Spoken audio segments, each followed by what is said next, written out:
Welcome to Parshas Pinchas. It should be a schus for my family and all of Klal Yisrael. Jews from the diaspora once came to visit Rav Yosef Chaim Zonnenfeld, the Rav of the Eda Charedis in Yerushalayim.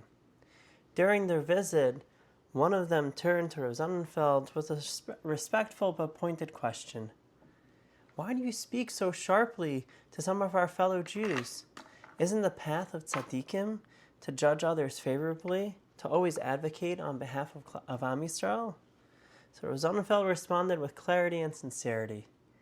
Believe me, Morai v'Rabosai, every day I say Tehillim and I daven to Hashem for all of Klal Yisrael, even those who have strayed from the path of our avos.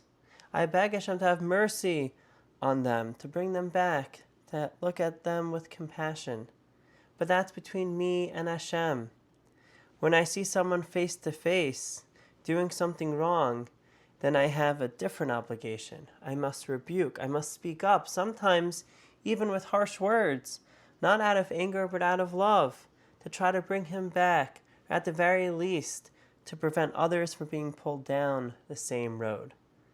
This, he concluded, is how I understand pure Hasidus, to be unrelenting and demanding good from people in this world, but to advocate for them favorably before Hashem.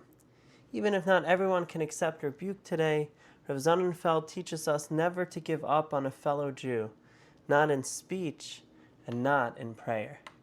In this week's Parsha, the Torah lists the families of Bnei Yisrael with an unusual grammatical form. For example, it says Chanoch Mishpachat HaChanochi, adding a hey at the beginning and a yud at the end of each family name, as they are counted. Rashi points out that this was no mere stylistic flourish. These two letters, hey and yud, are the letters of Hashem's name. Why are they inserted here?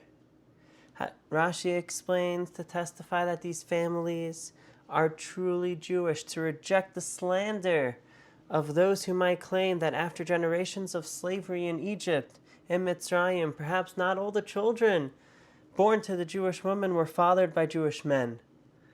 Maybe some were the children of Egyptian taskmasters. So Hashem put his very name on these families. The Yud and Hey wrap around each family to declare, these are mine. They are fully part of Klal Yisrael. But this leads to a sharp question. Why here? This isn't the first time the Torah counts Bnei Yisrael. Why didn't we see this addition of Hashem's name back in Parshas Bamidbar, when the families were also counted? And that's after Yetzias Mitzrayim. So, Rav Michal, Maim Chaim offers a beautiful answer. It's because of what happened just before this count. In Parshas Balak, many of the men of Bnei Yisrael stumbled with the daughters of Moav. There was a breach in the moral fabric of the nation. Now as we count the families again, one might suspect that maybe the women were involved in the sin, that perhaps the women too had compromised their Kedusha. But the Torah is telling us otherwise. The women of Klal Yisrael remained pure. They did not falter, even when the men did. And to testify to their unwavering loyalty, Hashem places his name, Yud and Hey, on each family, proclaiming that these families are holy, that these children are fully part of the Jewish people, and that their lineage is untouched. Nashim Tzidkarios. We learn about Karbanos ציבור in the Parsha, offerings brought on behalf of the entire nation, and this idea of communal service extends beyond Karbanos. It applies to Tefillah as well. The Gemara in Brachos says that the proper time for Tefillah and Eis Ratzon is when one davens with the Tzibur. Rashi explains that Tefillas Rabbim ein yimas. The Tefillah of the many is not rejected. There's a unique power when the Jewish people stand before Hashem together. The Rambam writes even more strongly, Tefillas Tzibur is always heard, tamid, even if there are sinners among them. HaKadosh Baruch Hu does not reject the prayer of a group. That's an incredible chizuk. It means that communal prayer has a power that transcends the worthiness of the individuals involved. The Chai Adam makes a practical point many may overlook. The essential part of davening that must be done with the ציבור is Shmona Esrei, not just Kaddish, Kedusha, and Baruch Hu, which require 10, a davar shebe Kedusha.